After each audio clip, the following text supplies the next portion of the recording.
नमस्कार दोस्तों, मैं अर्जुन आपका स्वागत करता हूँ स्टे बाय अर्जुन के यूट्यूब चैनल में। तो दोस्तों आज की हमारी क्लास है जैन धर्म के बारे में जो है। आज की हमारी पहली क्लास है। तो दोस्तों वीडियो को अंत तक जरूर देखना ताकि सभी क्वेश्चन जो है आपको आसानी से याद हो जाएं। साथ ही दोस्तों अगर आप हमारे चैनल पर पहली बार आएँ तो हमारे चैनल को भी सब्सक्राइब कर लीजिएगा, साथ ही बेल आइकन को प्रेस कर लीजिएगा ताकि हमारे आने वाले वीडियो का नोटिफिकेशन जो है आप तक पहुँचता रहे। तो चलिए दोस्तों वीडियो को स्टार्ट करते हैं। यानी आज की क्लास में हम पढ़ने वाले हैं जैन धर्म के बारे में। और जैन धर्म की जो है आज की हमारी पहली क्लास है। तो दोस्तों आज की क्लास में हम जानने वाले हैं जैन धर्म की जो है संस्थापक कौन थे, इसमें कितने तीर्थंकर हुए हैं और इन सभी तीर्थंकरों के बारे में जो है हमें कहाँ से जो है पता लगता है जैन धर्म के कितने तीर्थंकर हैं, अंतिम कौन थे, संस्थापक कौन थे, 23वें कौन थे, इनके त्रिरत्न कितने हैं, कितनी शिक्षाएं हैं, इन सभी के बारे में जो है आज की क्लास में जो हम चर्चा करने वाले हैं। तो सबसे पहले हम देखेंगे दोस्तों जो जैन धर्म में 24 तीर्थंकर थे इनके बारे में जो है कहाँ से पता लगता है। तो एक भद्रबाहु की पुस्तक थी कल्प सूत्र, तो यहाँ से जो है हमको पता लगता है जैन धर्म में जो है 24 तीर्थंकर थे, याद रखेंगे। और जैन धर्म की यदि बात की जाए, जैन धर्म जो है किसके समकालीन था, सिंधु घाटी सभ्यता के समकालीन था। और यहाँ पर दोस्तों नोट करने की बात है कि जैन धर्म बौद्ध धर्म से पुराना, कई बार ये क्वेश्चन बना है जैन धर्म बौद्ध धर्म से पुराना है। अब इन दोनों में कन्फ्यूजन होती है जैन धर्म पुराना है या बौद्ध धर्म, तो आपको पता होना चाहिए जैन धर्म जो है बौद्ध धर्म से पुराना है, याद रखेंगे। तो आइए अब लिखना स्टार्ट करते हैं। 24 तीर्थंकरों की यदि बात की जाए, 24 तीर्थंकरों के बारे में कहाँ से पता लगता है, तो ये आपको पता होना चाहिए कल्प सूत्र से, याद रखेंगे दोस्तों। कल्प सूत्र पुस्तक से पता चलता है, याद रखें दोस्तों। यानी जो जैन धर्म में 24 तीर्थंकर हुए हैं इनके बारे में जो है कहाँ से पता चलता है, एक पुस्तक है कल्प सूत्र, यहाँ से जो है पता लगता है। और ये कल्प सूत्र पुस्तक जो है किसकी है, भद्रबाहु की, याद रखें दोस्तों। ये पुस्तक है भद्रबाहु की कल्प सूत्र। और हमें यहीं से जो है पता लगता है कि जैन धर्म में जो है 24 तीर्थंकर जो है हुए हैं। अब यहाँ पर लिखेंगे जैन धर्म किसके समकालीन था। तो जैन धर्म की यदि बात की जाए, जैन धर्म किसके समकालीन था, किसके समकालीन था, तो आपको पता होना चाहिए सिंधु घाटी सभ्यता के समकालीन था, लिखेंगे सिंधु घाटी सभ्यता के समकालीन था, याद रखें दोस्तों। सिंधु घाटी सभ्यता के समकालीन था दोस्तों, यहाँ पर नोट करके लिख लेते हैं। जैन धर्म जो है बौद्ध धर्म से पुराना था, लिखेंगे जैन धर्म बौद्ध धर्म से पुराना है, याद रखें दोस्तों। जैन धर्म जो है बौद्ध धर्म से पुराना है, ये आपको जो है पता होना चाहिए। अब यहाँ पर बात आती है पहले तीर्थंकर कौन थे। तो पहले तीर्थंकर थे ऋषभदेव, और इन्हें ही जो है जैन धर्म का जो है संस्थापक जो है माना जाता है। और जैन धर्म के वास्तविक संस्थापक किसको माना जाता है, ये भी आपको याद होना चाहिए। जैन धर्म के संस्थापक कौन थे, ऋषभदेव थे। लेकिन जैन धर्म के वास्तविक संस्थापक की यदि बात की जाए तो महावीर स्वामी को जो है माना जाता है। और ये जो है अंतिम तीर्थंकर थे, यानी 24वें तीर्थंकर थे महावीर स्वामी। अब इनको जो है वास्तविक संस्थापक क्यों माना जाता है, क्योंकि दोस्तों जैन धर्म को स्थापित करने वाले भले ही ऋषभदेव थे, लेकिन जैन धर्म को जो है प्रसिद्धि व फेमस जो है किसने किया था, महावीर स्वामी जी के द्वारा जो है किया गया था। इसलिए जो है इनको जैन धर्म का वास्तविक संस्थापक जो है माना जाता है, याद रखेंगे। अब दोस्तों यहाँ पर लिखेंगे पहले संस्थापक कौन थे, लिखेंगे पहले तीर्थंकर, याद रखें दोस्तों। पहले तीर्थंकर कौन थे, ऋषभदेव थे। ऋषभदेव जो है पहले तीर्थंकर थे। और यहाँ पर जैन धर्म के संस्थापक की यदि बात की जाए, जैन धर्म के संस्थापक, जैन धर्म के संस्थापक भी कौन थे, तो ये ऋषभ ही देव थे, याद रखें दोस्तों। ऋषभ देव जी जो है जैन धर्म के संस्थापक थे। अब जैन धर्म के वास्तविक संस्थापक की यदि बात की जाए, जैन धर्म के वास्तविक संस्थापक, जैन धर्म के वास्तविक संस्थापक कौन थे? तो ये भी आपको पता होना चाहिए, महावीर स्वामी जी थे। लिखेंगे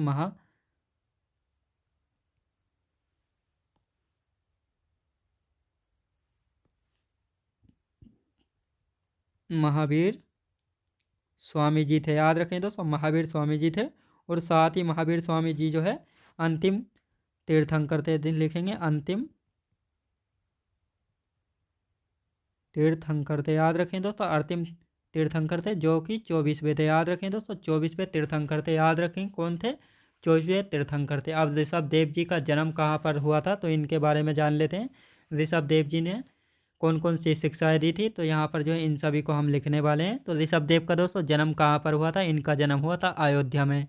और ऋग्वेद में जो है जैन धर्म के दो प्रथम, जैन धर्म में जो है ऋग्वेद के प्रथम तीर्थंकर ऋषभदेव और 22वें तीर्थंकर अरिष्ट नेमि के बारे में जो है वर्णन मिलता है। यहाँ पर सीधा सीधा क्वेश्चन बनता है, ऋग्वेद में जो है जैन धर्म के किन किन और कौन से तीर्थंकरों के बारे में पता लगता है? तो प्रथम तीर्थंकर ऋषभदेव जी के बारे में और 22वें तीर्थंकर अरिष्ट नेमि के बारे में जो है वर्णन कहाँ मिलता है? तो ये वर्णन मिलता है दोस्तों, कहाँ पे मिलता है वर्णन? कहाँ पे मिलता है? ऋग्वेद में जो है वर्णन मिलता है। तो यहाँ पर लिख लेते हैं,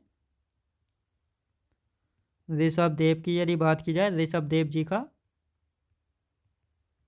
जन्म स्थान, ऋषभ देव जी का जन्म स्थान कहाँ पर था दोस्तों? अयोध्या में। याद रखें दोस्तों, अयोध्या में जो है इनका जन्म हुआ था। याद रखें दोस्तों, अयोध्या में जो है इनका जन्म हुआ था। अब लिखेंगे ऋग्वेद में जैन धर्म के प्रथम तीर्थंकर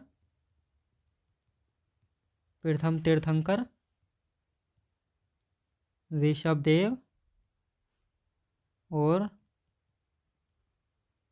22वें तीर्थंकर अरिष्ट नेमि का वर्णन मिलता है।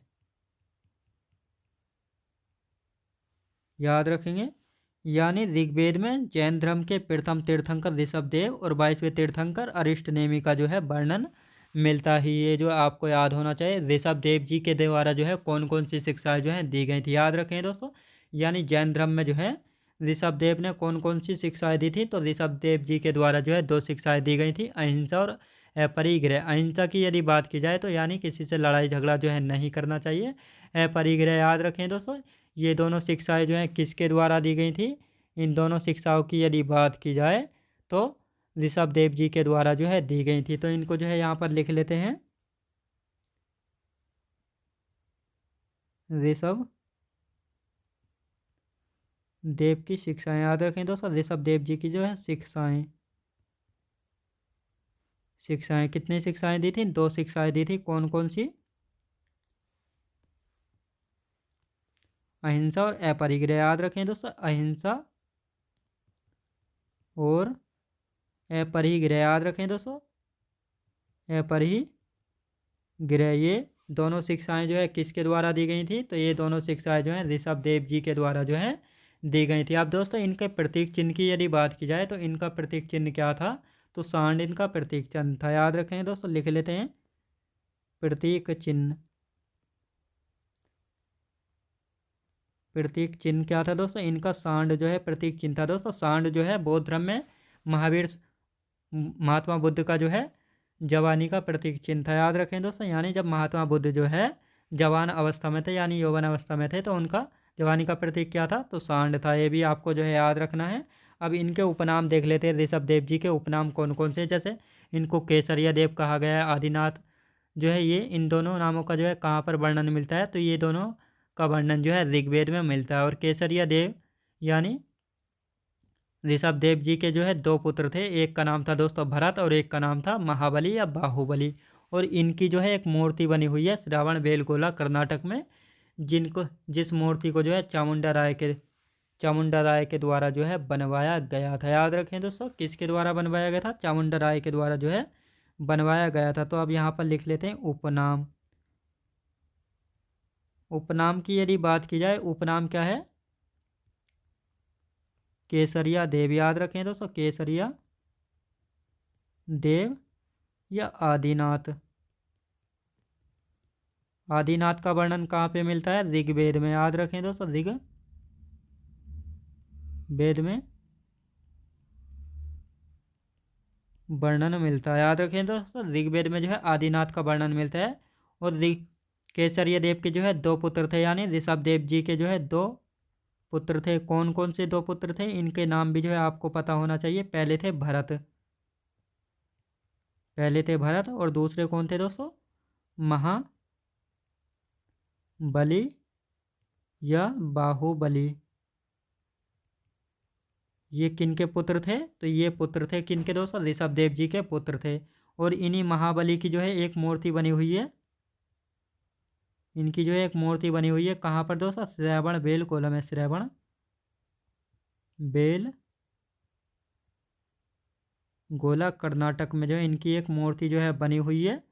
वह किसके द्वारा जो है बनवाई गई थी? यानी जो ये मूर्ति है ये किसने बनवाई थी? चामुंडा राय के द्वारा, चामुंडा राय के द्वारा बनवाया गया था। याद रखें दोस्तों, मूर्ति को जो है किसके द्वारा बनवाया गया था? चामुंडा राय के द्वारा जो है बनवाया गया था। अब यहाँ पर भी यदि बात की जाती है, ऋषभ देव जी की जो है कौन कौन सी दो शिक्षाएं थी? अहिंसा और अपरिग्रह जो है ऋषभ देव जी के द्वारा जो है ये दो शिक्षाएं दी गई थी। इनका प्रतीक चिन्ह की यदि बात की जाए तो इनका प्रतीक चिन्ह है सांड। उपनाम की यदि बात की जाए, यानी इनके उपनाम क्या हैं? तो केसरिया देव और आदिनाथ। आदिनाथ का वर्णन कहाँ पर मिलता है? ऋग्वेद में मिलता है। केसरिया देव के दोस्तों दो पुत्र थे, भरत और बाहुबली या महाबली। और इन्हीं महाबली या बाहुबली की जो है एक मूर्ति है श्रवण बेलगोला कर्नाटक में, जिसको चामुंडा राय के द्वारा जो है बनवाया गया था। किसके द्वारा? चामुंडा राय के द्वारा जो है बनवाया गया था। याद रखें दोस्तों। अब जैन धर्म के जो है दूसरे तीर्थंकर, तीसरे, 21वें, 22वें, 23वें और 24वें, इनके बारे में जो है जानेंगे। याद रखें दोस्तों, क्योंकि इनसे ही जो है क्वेश्चन बनते हैं, इसलिए जो है इनके बारे में जो है जानेंगे। तो आप देखेंगे दोस्तों, दूसरे तीर्थंकर की यदि बात की जाए तो दूसरे तीर्थंकर कौन थे? अजीतनाथ थे, जिनका प्रतीक चिन्ह है हाथी। तीसरे की यदि बात की जाए संभवनाथ थे, जिनका प्रतीक चिन्ह है घोड़ा। अब तीसरे के बाद आते हैं डायरेक्ट 21वें, जिनको दोस्तों नमीनाथ, 21वें कौन थे? नमीनाथ थे। और इनका प्रतीक चिन्ह की यदि बात की जाए तो नीलकमल जो है इनका प्रतीक चिन्ह था। और यदि 22वें की बात की जाए तो अरिष्टनेमी या नेमिनाथ, जिनके प्रतीक चिन्ह की बात की जाए तो इनका प्रतीक चिन्ह था शंख। और इनका वर्णन कहाँ पर मिलता है? तो ये अभी मैंने आपको बताया, ऋग्वेद में इनका वर्णन मिलता है। यानी ऋग्वेद में जो है जैन धर्म के दो तीर्थंकरों का जो है वर्णन मिलता है। एक है पहले तीर्थंकर ऋषभदेव, और 22वें तीर्थंकर अरिष्टनेमी का जो है कहाँ पर वर्णन मिलता है? तो ये भी आपको पता होना चाहिए, ऋग्वेद में मिलता है। तो यहाँ पर लिख लेते हैं इनके बारे में भी जो है। दूसरे तीर्थंकर की यदि बात की जाए तो कौन है? अजीतनाथ। याद रखेंगे, अजीतनाथ जो है दूसरे तीर्थंकर के थे। और इनके प्रतीक चिन्ह की यदि बात की जाए, हाथी जो है इनका प्रतीक चिन्ह है। दोस्तों हाथी जो है किसका प्रतीक चिन्ह है? अजीतनाथ जी का है। और तीसरे तीर्थंकर कौन थे? तीसरे तीर्थंकर की यदि बात की जाए, तीसरे तीर्थंकर है दोस्तों संभवनाथ। लिखेंगे संभव नाथ, जिनके प्रतीक चिन्ह की यदि बात की जाए, इनका प्रतीक चिन्ह है घोड़ा। याद रखें दोस्तों, घोड़ा जो है किसका प्रतीक चिन्ह है? तो ये संभवनाथ जी का जो है प्रतीक चिन्ह है घोड़ा। अब आते हैं दोस्तों 21वें तीर्थंकर। 21वें तीर्थंकर की यदि बात की जाए तो 21वें कौन है? नमीनाथ। याद रखें दोस्तों, नमीनाथ, जिनका प्रतीक चिन्ह की यदि बात की जाए तो नील कमल है। याद रखेंगे, नील कमल जो है किसका प्रतीक चिन्ह है? तो ये भी आपको जो है पता होना चाहिए। अब आते हैं दोस्तों 22वें तीर्थंकर। 22वें तीर्थंकर की यदि बात की जाए तो 22वें तीर्थंकर कौन है? अरिष्टनेमी। याद रखें दोस्तों, अरिष्ट नेमी जो है 22वें तीर्थंकर है, जिनको नेमिनाथ के नाम से भी जो है जाना जाता है। किस नाम से दोस्तों? नेमी नाथ के नाम से भी जो है जाना जाता है। और इनके प्रतीक चिन्ह की यदि बात की जाए तो इनका प्रतीक चिन्ह है शंख। याद रखेंगे। और यही अरिष्ट नेमी है जिनका ऋग्वेद में वर्णन मिलता है। ऋग्वेद में वर्णन मिलता है। याद रखें दोस्तों। अब यदि बात की जाए दूसरे तीर्थंकर कौन थे, अजितनाथ जी थे जिनका प्रतीक चिन्ह क्या है, हाथी। तीसरे तीर्थंकर कौन थे, संभवनाथ थे जिनका प्रतीक चिन्ह क्या है, घोड़ा। 21वें तीर्थंकर कौन थे, नमीनाथ थे जिनका प्रतीक चिन्ह है दोस्तों नीलकमल। याद रखें दोस्तों। 22वें तीर्थंकर कौन थे, अरिष्ट नेमि थे जिनका वर्णन ऋग्वेद में मिलता है और इनको नेमिनाथ के नाम से भी जाना जाता है। और इनके प्रतीक चिन्ह की यदि बात की जाए तो शंख जो है इनका प्रतीक चिन्ह है। याद रखें दोस्तों।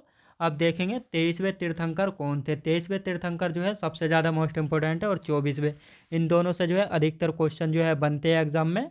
तो इनकी यदि बात की जाए तो 23वें कौन थे ये आपको पता होना चाहिए। 23वें तीर्थंकर कौन है, पार्श्वनाथ है। याद रखें दोस्तों, पार्श्वनाथ है जिनको जो है निर्ग्रंथ कहा गया है। याद रखें दोस्तों, निर्ग्रंथ जो है जिनको कहा गया है। अब इन्होंने भी जो है दोस्तों दो शिक्षाएं जो हैं जोड़ी थी, कौन कौन सी, इन्होंने सत्य और अस्तेय, इन दोनों ने ये दो शिक्षाएं जो है जोड़ी थी। याद रखेंगे, दो शिक्षाएं जोड़ी थी ऋषभ देव जी के द्वारा और दो शिक्षाएं जोड़ी गई हैं 23वें तीर्थंकर ऋषभ पार्श्वनाथ जी के द्वारा। कौन कौन सी, सत्य और अस्तेय। अस्तेय का मतलब होता है दोस्तों चोरी न करना, सत्य मतलब यानी सत्य जो है बोलना चाहिए। याद रखेंगे। तो अब इनके बारे में जो है लिखेंगे। 23वें तीर्थंकर, 23वें तीर्थंकर की यदि बात की जाए तो कौन है दोस्तों, पार्श्वनाथ। याद रखेंगे। 23वें तीर्थंकर की यदि बात की जाए तो कौन है, तो ये हैं पार्श्वनाथ जिनको जो है निर्ग्रंथ कहा गया। याद रखें दोस्तों, जिनको जो है निर्ग्रंथ कहा गया है। और इनका प्रतीक चिन्ह क्या है दोस्तों, सांप या सर्प जो है इनका प्रतीक चिन्ह है। और इनके द्वारा जो है दो शिक्षाएं दी गई हैं, दो शिक्षाएं दी गई हैं। कौन कौन सी हैं दोस्तों इनके द्वारा दो शिक्षाएं दी गई, तो इनके द्वारा दी गई शिक्षाएं, पहली है दोस्तों सत्य, यानी हमेशा सत्य बोलना चाहिए। दूसरी है अस्तेय, दूसरी कौन सी है, अस्तेय। याद रखें दोस्तों, अस्तेय यानी चोरी न करना। याद रखें दोस्तों, अस्तेय का मतलब होता है यानी चोरी नहीं करना चाहिए। और दो शिक्षाएं कौन सी थी, अहिंसा यानी लड़ाई झगड़ा जो है नहीं करना चाहिए।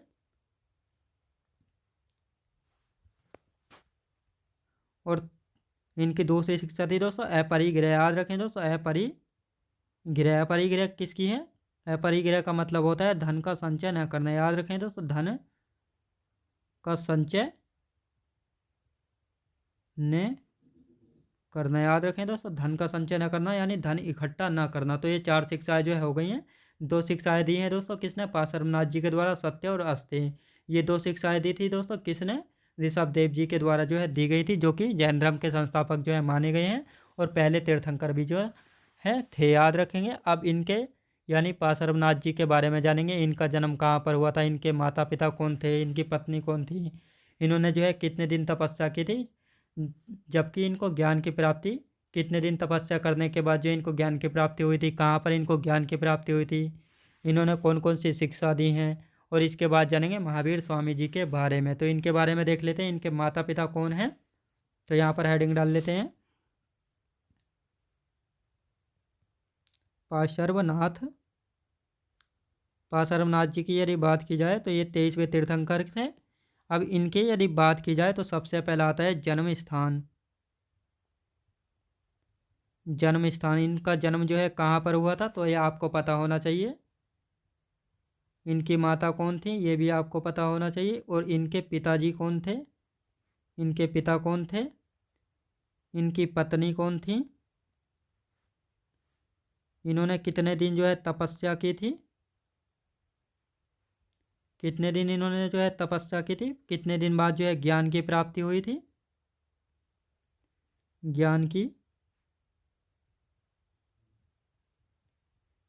की प्राप्ति और शिक्षाएं। तो इन सभी के बारे में जो है जानेंगे। अब सबसे पहला आती है दोस्तों इनका जन्म स्थान कहाँ पर है, यानी इनका जन्म जो है कहाँ पर हुआ था, तो वाराणसी में इनका जन्म हुआ था। याद रखें दोस्तों, यानी पार्श्वनाथ जी का जो है कहाँ पर जन्म हुआ था, वाराणसी में इनका जन्म हुआ था। इनकी माता की यदि बात की जाए बामा देवी। याद रखेंगे, बामा देवी जो है इनकी माता का नाम था। और इनके पिता कौन थे, अश्वसेन थे। याद रखेंगे, अश्वसेन जो है किन के पिता थे, अश्वसेन जो है पार्श्वनाथ जी के पिता थे। और इनकी पत्नी की यदि बात की जाए प्रभावती, याद रखेंगे, प्रभावती जो है इनकी पत्नी का नाम था। और इन्होंने जो है कितने दिन तपस्या की थी? 84 दिन, याद रखेंगे। 84 दिन जो है इन्होंने तपस्या की थी। ज्ञान की प्राप्ति कहाँ पर हुई थी? सम्मेद शिखर, झारखंड में। सम्मेद शिखर झारखंड में जो है इनको ज्ञान की प्राप्ति हुई थी, याद रखें दोस्तों। सम्मेद शिखर झारखंड में इनको जो है शिक्षा की नहीं दोस्तों, ज्ञान की प्राप्ति हुई थी। इनकी शिक्षाएं कौन कौन सी थी? इन्होंने सत्य और अस्तेय 2 शिक्षाएं जो हैं दी थी। कौन कौन सी? अस्तेय, याद रखेंगे। और 5वीं शिक्षा कौन देंगे? 5वीं शिक्षा देंगे 24वें तीर्थंकर यानी अंतिम तीर्थंकर महावीर स्वामी जी, याद रखेंगे। अस्तेय। तो ये दोनों शिक्षाएं जो हैं किसके द्वारा दी गई हैं? तो ये दोनों शिक्षाएं जो हैं पाशरमनाथ जी के द्वारा जो है दी गई हैं, याद रखेंगे। यानी जन्म कहाँ पर हुआ था? वाराणसी में। माता कौन थी? बामा देवी। पिता कौन थे? अश्वसेन। पत्नी थी दोस्तों प्रभावती। तपस्या 84 दिन की थी। ज्ञान की प्राप्ति सम्मेद शिखर झारखंड में। शिक्षाएं सत्य और अस्तेय। अस्तेय यानी चोरी नहीं करना चाहिए, याद रखेंगे। अब देखेंगे दोस्तों 24वें तीर्थंकर महावीर स्वामी जी के बारे में, जिनको जो है रियल फाउंडर यानी वास्तविक संस्थापक भी जो है कहा जाता है जैन धर्म का, याद रखेंगे। तो इनके बारे में यहाँ पर लिखेंगे महावीर स्वामी।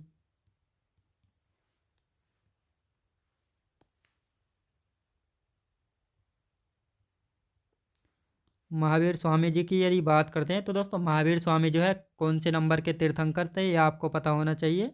लिखेंगे 24वें तीर्थंकर थे, याद रखें दोस्तों। महावीर स्वामी कौन से नंबर के तीर्थंकर थे? 24वें नंबर के तीर्थंकर थे।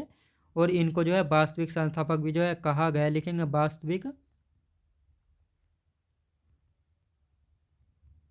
वास्तविक संस्थापक भी जो है इनको कहा गया, याद रखें दोस्तों। और इन्होंने जो है 5वीं शिक्षा जोड़ी थी, याद रखें दोस्तों। 5वीं शिक्षा, इन्होंने 5वीं शिक्षा कौन सी जोड़ी थी? ब्रह्मचर्य, याद रखें दोस्तों। इन्होंने कहा था जो जैन धर्म को मानेगा वह जो है ब्रह्मचर्य का पालन जो है करेगा, याद रखें दोस्तों। ब्रह्मचर्य का उसको पालन करना होगा जो जैन धर्म को जो है मानेगा, याद रखेंगे।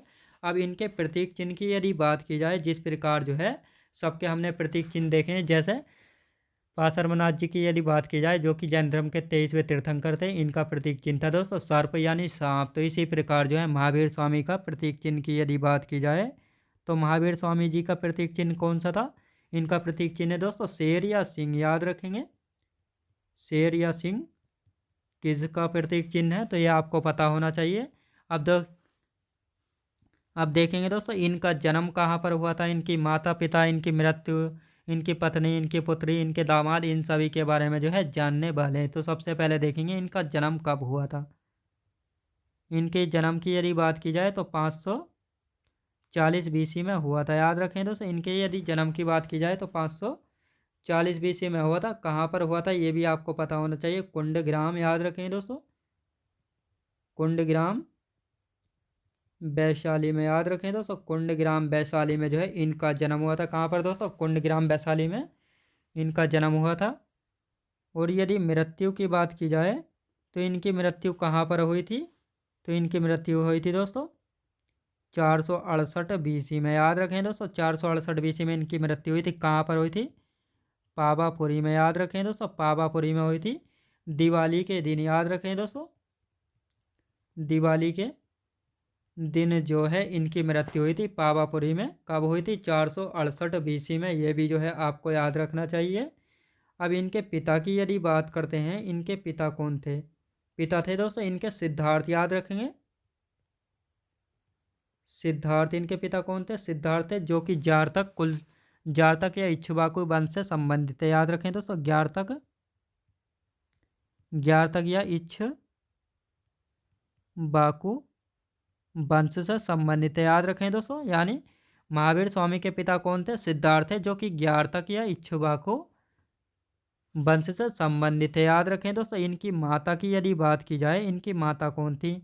तो इनकी माता थी दोस्तों तिरसला, याद रखें दोस्तों। तिरसला, तिरसला जो है इनकी माता थी जो कि लिच्छवी चेटक की बहन थी। लिखेंगे लिच्छवी चेटक की बहन थी। याद रखें दोस्तों, लिच्छवी चेटक की बहन कौन थी? त्रिशला थी। और ये त्रिशला कौन थी?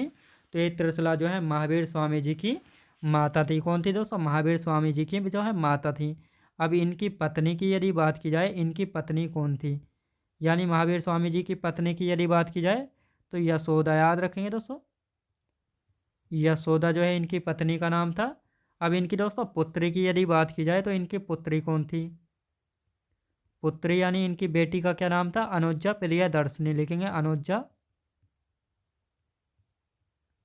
अनुजा प्रियदर्शनी।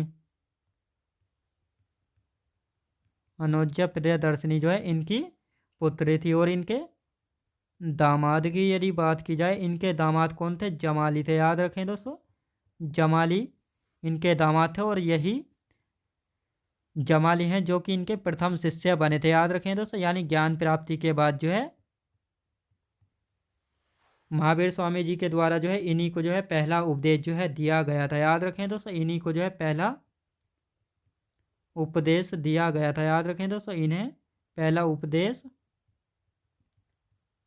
इन्हें ही दिया। याद रखें दोस्तों, इन्हें ही जो है दिया था। किस भाषा में दिया गया था? अर्धमागधी भाषा में। अर्ध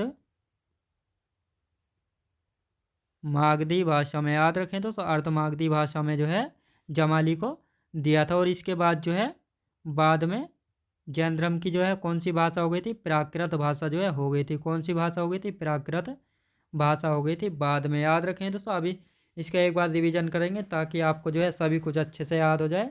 महावीर स्वामी जी की यदि बात की जाए तो ये जैन धर्म के जो है 24 तीर्थंकर थे।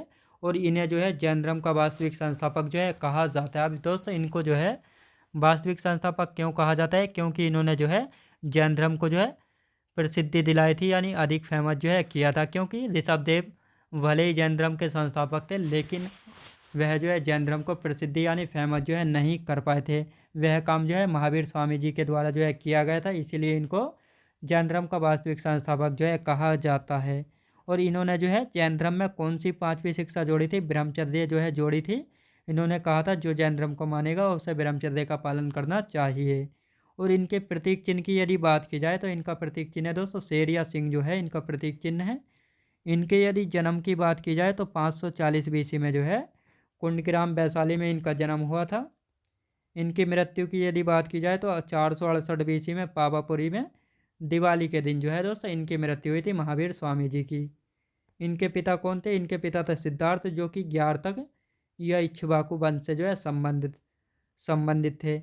इनकी माता कौन थी? त्रिशला जो है इनकी माता थी, जो कि लिच्छवी चेटक की बहन थी। इनकी पत्नी की यदि बात की जाए तो यशोदा जो है इनकी पत्नी थी। याद रखें दोस्तों, यशोदा किसकी पत्नी थी? तो महावीर स्वामी की पत्नी थी यशोदा। और महावीर स्वामी की पत्नी कौन थी दोस्तों? यशोदा थी। लेकिन महाबुद्ध की पत्नी कौन थी? उनकी पत्नी थी यशोधरा। याद रखें दोस्तों, तो इसमें कन्फ्यूज नहीं होना है। इनकी पुत्री कौन थी? अनुजा प्रियदर्शनी इनकी पुत्री थी। और इनके दामाद की यदि बात की जाए, जमाली जो है इनके दामाद थे और प्रथम शिष्य जो है बने थे। इन्हीं जमाली को जो है महावीर स्वामी जी के द्वारा जो है जब ज्ञान की प्राप्ति हो गई थी तो इन्हें जो है पहला उपदेश दिया गया था अर्धमागधी भाषा में। लेकिन बाद में जो है जैन धर्म की भाषा कौन सी हो गई थी? प्राकृत भाषा हो गई थी बाद में। याद रखेंगे। अब देखेंगे दोस्तों, महावीर स्वामी जो है 30 वर्ष की अवस्था में जो है अपने भाई नंदीवर्धन से जो है अनुमति लेकर जो है इन्होंने घर का जो है त्याग कर दिया था। और इसके बाद जब इन्होंने घर त्यागा तो घर त्यागने के पश्चात जो है महावीर स्वामी ने जो है अपने वस्त्र स्वर्ण बालूका नदी में जो है बहा दिए थे। अब इन्होंने ऐसा क्यों किया था? तो जब इन्होंने अपने घर का त्याग किया था तो ये जो है राजा के वस्त्र जो है पहन रहे थे। तो इसके बाद जो है घर त्यागने के पश्चात जो है इन्होंने अपने वस्त्र यानी अपने कपड़े जो है स्वर्ण बालूका नदी में जो है बहा दिए थे। और ये इसके बाद कहाँ पर पहुँचे थे? इसके बाद पहुँचे थे जिराम्बिक गांव में, जहाँ पर एक साल का वृक्ष था। उसी साल के वृक्ष के नीचे जो है दोस्तों इन्होंने 12 वर्ष जो है कठोर तपस्या की थी। और यहीं पर जो है एक नदी बह रही थी, रीजूपालिका नदी। इसी नदी के किनारे एक साल का वृक्ष था और यहाँ पर जो एक नदी बह रही थी, रीजूपालिका। याद रखेंगे। और यहाँ पर जो है इन्होंने 12 वर्ष तक जो है कठोर तपस्या की थी। और इसके बाद 42 वर्ष की अवस्था में जो है इनको ज्ञान की प्राप्ति जो है हुई थी। याद रखें दोस्तों। अब आपको ये भी पता लग गया होगा कि महावीर स्वामी जी को जो है ज्ञान की प्राप्ति कैसे हुई थी। इन्होंने कितने वर्ष कठोर तपस्या की थी, कौन सी नदी के किनारे ये इन्होंने तपस्या की थी, किस वृक्ष के नीचे बैठे थे और किस गांव में जो है ये गए थे। याद रखेंगे। तो अब इन सभी को जो है लिख लेते हैं। तो लिखेंगे 30 वर्ष की अवस्था में इन्होंने अपने बड़े भाई नंदीवर्धन से जो है अनुमति लेकर जो है घर त्याग जो है दिया था। याद रखेंगे। तो लिखेंगे 30 वर्ष की 30 वर्ष की अवस्था में अपने बड़े भाई नंदीवर्धन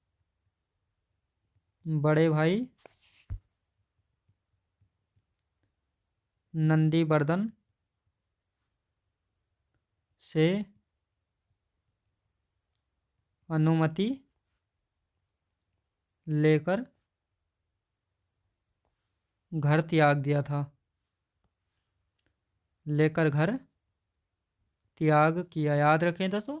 यानी महावीर स्वामी जी के द्वारा जो है 30 वर्ष की अवस्था में अपने बड़े भाई नंदीवर्धन से अनुमति लेकर जो है इन्होंने घर का जो है त्याग किया था। और इसके बाद घर त्यागने के पश्चात महावीर स्वामी ने जो है अपने वस्त्रों को स्वर्ण बालुका नदी में जो है बहा दिया था। तो इसको भी जो है यहाँ पर लिख लेते हैं। घर त्यागने के बाद महावीर स्वामी ने अपने वस्त्र स्वर्ण बालुका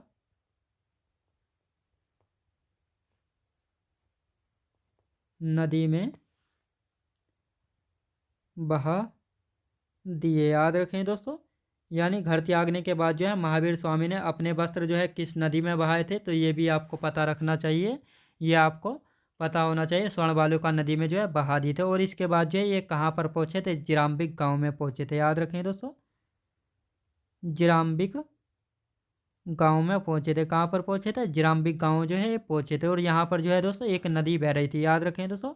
यहाँ पर एक नदी बह रही थी। कौन सी नदी थी? रिजो पालिका नदी। लिखेंगे रिजो पालिका नदी बह रही थी। और इस नदी के किनारे जो है एक वृक्ष था। काय का वृक्ष था दोस्तों? साल का वृक्ष था। याद रखेंगे। यहाँ पर जो है इसी नदी के किनारे एक वृक्ष था साल का। और इसी वृक्ष के नीचे जो है इन्होंने 12 वर्ष तपस्या की। याद रखें दोस्तों। 12 वर्ष तपस्या की। याद रखें दोस्तों। 12 वर्ष जो है तपस्या की। और 12 वर्ष की तपस्या के बाद जो है 42 वर्ष की अवस्था में इनको ज्ञान की प्राप्ति हुई थी। याद रखें दोस्तों। 42 वर्ष की अवस्था में ज्ञान की प्राप्ति हुई। याद रखें तो यानी महावीर स्वामी जी को जो है कितने वर्ष की अवस्था में जो है ज्ञान की प्राप्ति हुई थी, तो ये भी आपको पता होना चाहिए।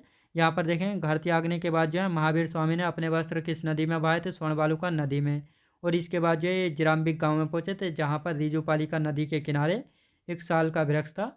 और यहीं पर जो है इन्होंने 12 वर्ष तक जो है कठोर तपस्या की थी। और इसके बाद 42 वर्ष की अवस्था में जो है इनको ज्ञान की प्राप्ति जो है हुई थी। याद रखें दोस्तों।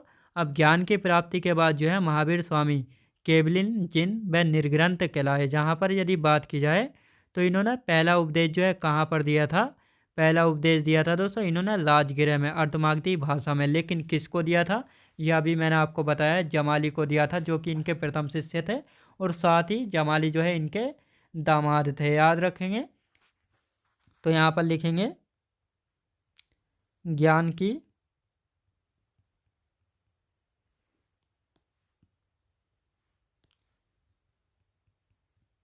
की प्राप्ति के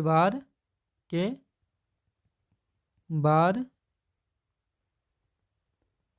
महावीर स्वामी केवलिन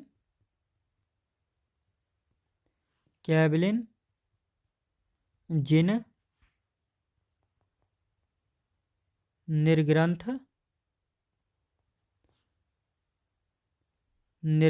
कहलाए।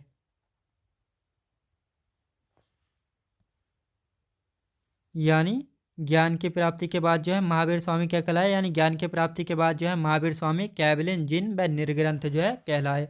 और इन्होंने अपना पहला उपदेश जो है किसको दिया था, तो पहला उपदेश की यदि बात करते हैं लिखेंगे पहला उपदेश। पहला उपदेश जो है इन्होंने कहाँ पे दिया था, राजगृह में, याद रखेंगे राजगृह में दिया था। किस भाषा में दिया था, अर्धमागधी भाषा में, अर्धमागधी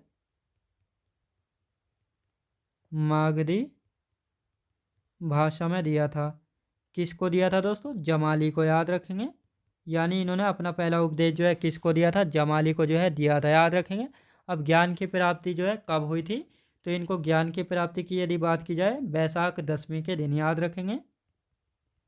ज्ञान की प्राप्ति वैशाख दशमी के दिन हुई थी, याद रखें दोस्तों,